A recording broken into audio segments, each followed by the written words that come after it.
broken through some pretty heavy crust on the snow. It was deep snow on a rather steep little slope. And the creature was a heavy one because he'd broken through hard crust on which, as far as we were concerned, we could walk around without making any impression through the snow at all. You could see through the snow, in the soft snow underneath the crust, the toe impressions. I don't think they were bear tracks because the Sherpas, whenever I've talked to them about this, and in fact when I've been with Sherpas seeing tracks, they have been quite emphatic that these are not bears, that they are yeti. In pictures taken by a French Jesuit priest, Abbé Bourdet, the toes again show very clearly. Ce n'est certainement pas un singe. Ce n'est pas un ours non plus. It is certainly not an ape, nor a bear, because a bear has claws, and this creature has not. So I think it is a special kind of animal that we don't really know anything about because we don't have an exact description. But I have spoken about it to some paleontologists, and they are rather inclined to believe that we are dealing with an animal from the pre-human era, that is to say, one of our distant ancestors. The Outward Bound School at Ullswater is run by Squadron Leader Lester Davis, Royal Air Force. That's great. That's lovely. Good, that's well done. He was on the 1959 RAF expedition to the Kulti Valley when he too came across tracks in the snow. It sunk in about 5 inches. I, with cine cameras and things, was weighing about 12.5 stone and only went in about 1.5 inches. I thought, well, this thing is huge. The snow had been undercut by this fast glacial stream and I fell in. And I had held my camera above my head because it came up to my armpits before my feet touched the bottom. Well, it was icy cold and I scrambled out and just beside these footprints. And immediately we suddenly realized this animal, or yeti or whatever, it had just stepped out using only its 2 hind legs. And the chaps at the British Museum, they said this establishes its height is about 8 foot and its weight is about 60 stone. Sightings of the Yeti by Westerners are rare, but in 1970 the English climber Don Willans was on his way to the conquest of one of the world's toughest mountains. Annapurna by the south face. I heard what sounded like bird cries from at the back of me, and I looked at the Sherpa and he said, "Yeti coming, Saab." So I whipped round and looked up the mountain and I saw 2 black crows flying away and a black shape drop behind the ridge. Well, my first thoughts were, Christ, what do I do now? Grab the ice axe or what? What he did do was photograph the tracks.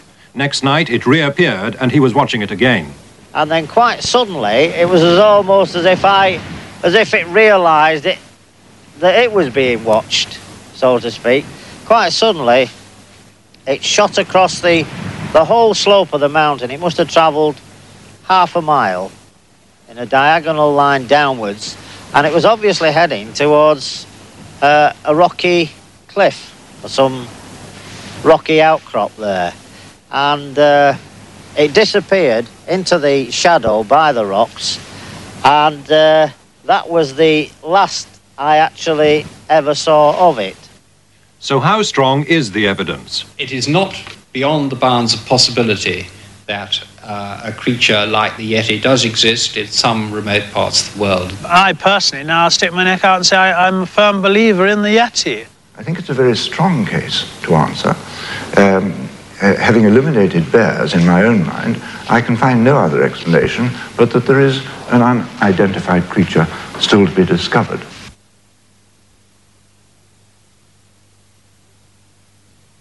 Bigfoot spread right across the northwest United States. This is Washington State. Sergeant Larry Gamache was driving home one night with his family and sister-in-law Kathy. I noticed quite a distance ahead of me an object move out of the dense forest towards the clearing between the forest and the highway. And I started to slow then, and as I got a little bit closer, I noticed it was walking very much like a human. arms down at its side, swinging just in a normal walking gait. It just got bigger and bigger as we went closer to it. And it was hairy and just didn't look, well, I wanted to close my eyes, but you didn't want to. You want to look. You want to see what you're going to see, but yet you don't. The most impressive thing was the human features in the way that it walked. The fact that the facial area wasn't really covered with a lot of hair. The eyes, seemed normal as I looked through the windshield at him. And the height, the size, just the sheer physical size of it, it had to have been, in comparison to what I can relate back to today, is maybe 7.5 feet tall. Because I had to physically look up through the windshield to see the face and the head. And I was in a pickup truck, so they sit up quite a bit higher than a car. So it was at least 7 feet, maybe 300, 350 pounds. Bigfoot now emerges often enough to get on television news. This is KFYR, Bismarck, North Dakota. It's here, in and around Little Eagle, South Dakota, where there have never before been any sightings of the so-called Bigfoot or Sasquatch, where the people of this small community are now becoming believers. There have been 17 sightings of the creature in the past month. The latest sighting was at the Shooting Bear residence on a bluff overlooking the town.